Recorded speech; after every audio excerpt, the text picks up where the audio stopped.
Hey guys, today I'm going to give you an inside look at the novel study program that we are using in our homeschool for both elementary school and middle school.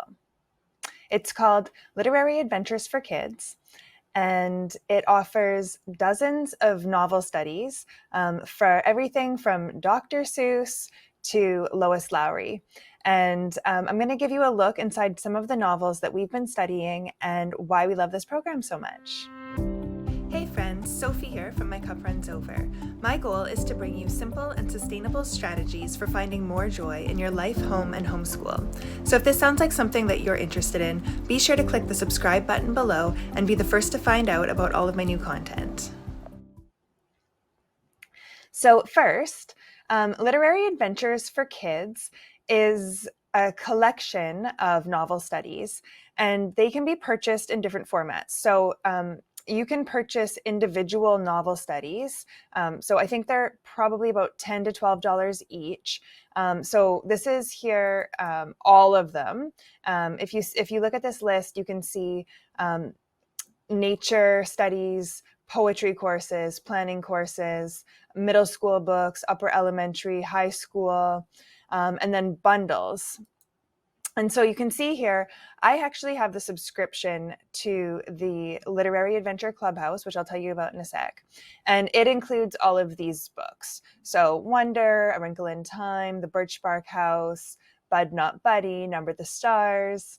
We got some Nancy Drew there, Dr. Dolittle, Brown Girl Dreaming. So you can see there's just a huge collection of books here.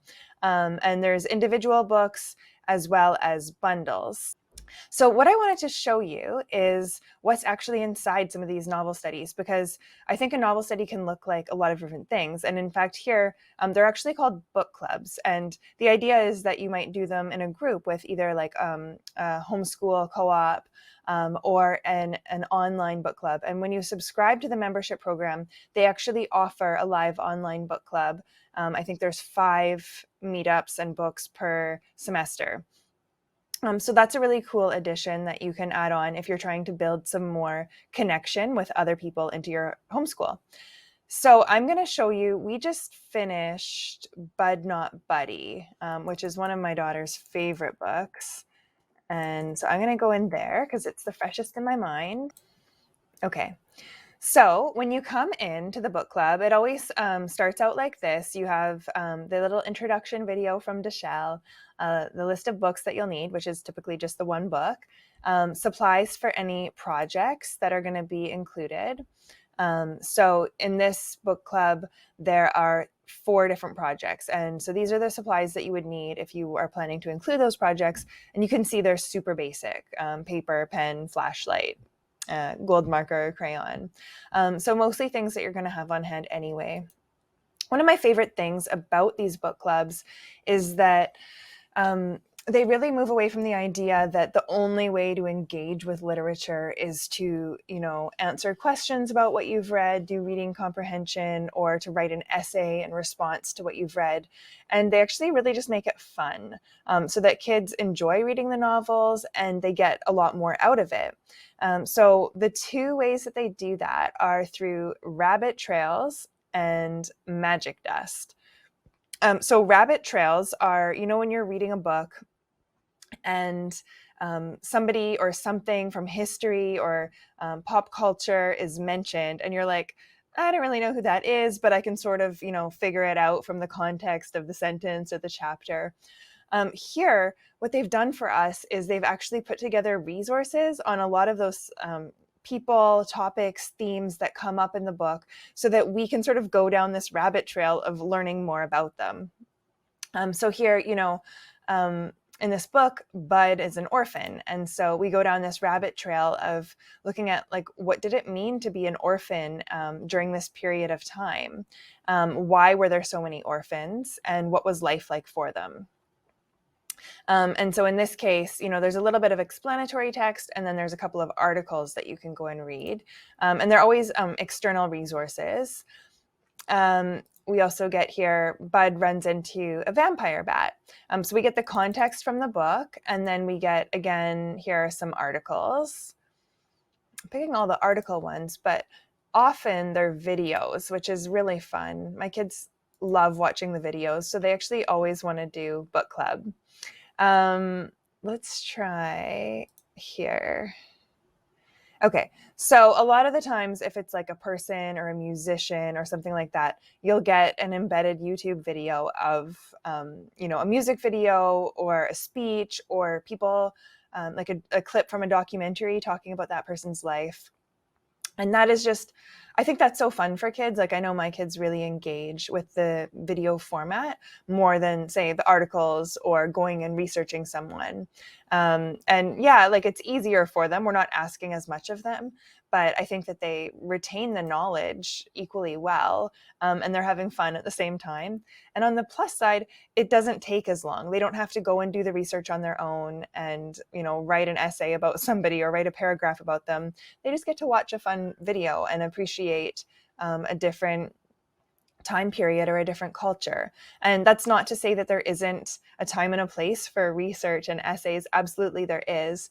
But I think the focus here is really on enjoying the novel and just getting as much of the richness out of it as you can, and not necessarily, having to stop and write an essay about everything that happens in the book. So rabbit trails, like I said, are just going down those little paths of things that are mentioned in the books. This was a fun one. Public libraries, for example. We get the history of libraries and the importance of libraries. And so like these are questions that, kids might not think to ask on their own, but they're actually really interesting topics to dive into together and say, why were libraries created? What role did they serve in their communities? And what role do they serve today? How important are they? And it just gives a completely different perspective than we might take just from reading the book. Now, magic dust, that's where it's sort of like either a field trip or, an outdoor activity or some kind of hands-on thing that you're actually going to do. So in this example, you are going to work on learning Morse code and making your own messages in Morse code and playing a game. Often, not so much in this particular study. I'll show you one of the other ones that we did this year. This semester, I tend to do more projects with my younger kids than with my older kids, just because they're more hands-on learners. But we just also finished Raindrop Plop with my 4 and 7-year-olds. So for Raindrop Plop, everything was related to weather. So it was almost like doing a full unit study on weather based on this one little book. So we watched videos about clouds, rain, thunderstorms, tornadoes, hurricanes, freezing rain, blizzards, snow. So all kinds of different weather. And then we got to do quite a few of the magic dust activities. So for example, making a thunderstorm. So using a plastic container, red food coloring, and ice cubes, you can make a thunderstorm with your kids, or making it rain. So again, we would just go to the article and we get these steps for this experiment that relates to the book. So that's quite fun. And then there's also outdoor activities such as going for a walk on, we have spring day, a summer day, a winter day. Don't think they have a fall day, but what kind of adventure can you have when it's summer? Taking a jar, collecting rain, looking at what you've collected in a microscope. So there's lots of fun things there for little kids to do. And then the really fun part is at the end of every book club, you get to have a party. And this is my kids' favorite part. So as soon as we finish the book, we have a party. We usually skip the decorations because that's just not something we're really into, but we do the food. So there'll always be like a list of all of the food that was eaten in the book. So we'll usually pick, 1 or 2 of the things that were mentioned. So for this one, we did hot chocolate, and I think we might have made one of these weather-themed snacks, which are taking a long time to load, but they were basically, clouds with rainstorms. So that was kind of fun. And then for activities, we'll do something from the book. So we'll play a game that was in the book. We'll usually listen to music that has to do with the book. So in this case, what we did actually, we kind of picked our own activity. We're really into watercolor right now. So we did watercolor rainbows. That was really fun for us. And we just looked at a picture online and we all sort of did our own interpretation of that. So that's kind of what the individual book clubs look like. Now, like I said, you can buy the individual novel studies yourself, and each one is sort of designed to last, I think they're usually about 8 units each, and you could get through a couple of units in a week and sort of finish one book study per month. I think that's sort of the idea. And you could do that, but you could also do it at your own pace. Sometimes we take about 2 months to do one of the longer books, just because we're not doing it every day. They also have the memberships. The memberships are currently closed, just because they do live online book clubs. And so they want to give people the chance to participate in all of those in the semester. But you can join them at the beginning of each semester. And if you're interested in that, you can get on a wait list here. I'll share the link. And they have the Literary Adventures Clubhouse and the Society of Literary Adventurers. So the Society of Literary Adventurers is more for teens. And so that would include sort of all of your older novels. And it actually has sort of a plan mapped out for how you can use this program for your 4 years of high school English language instruction. So that's really cool. They've got it organized so that you can pick each of those bundles. And I'm not seeing it at this moment, but they've got it all mapped out into different bundles. And same thing for the Literary Adventures Clubhouse. This is for your elementary school and middle school. So again, yeah, it's because I'm actually signed in that I think I'm not seeing this properly, but when I'm not signed in, I can see it. So basically they'll map out, 8 books that you could do each year through those years, and cover all of your language arts through these novel studies.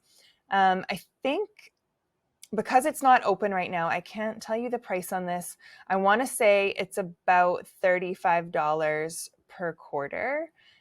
So it works out to about the same price as buying one novel study a month. It's a little bit less than that. Some of these are on the more expensive side. So definitely I recommend the membership. That's what we have. We have the Literary Adventures Clubhouse.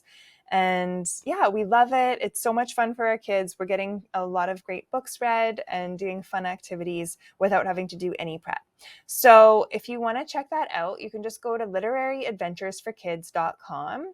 And depending on the ages of your kids, you might be interested in the Literary Adventures Clubhouse or the Society of Literary Adventures, or you might just want to check out one novel study at a time.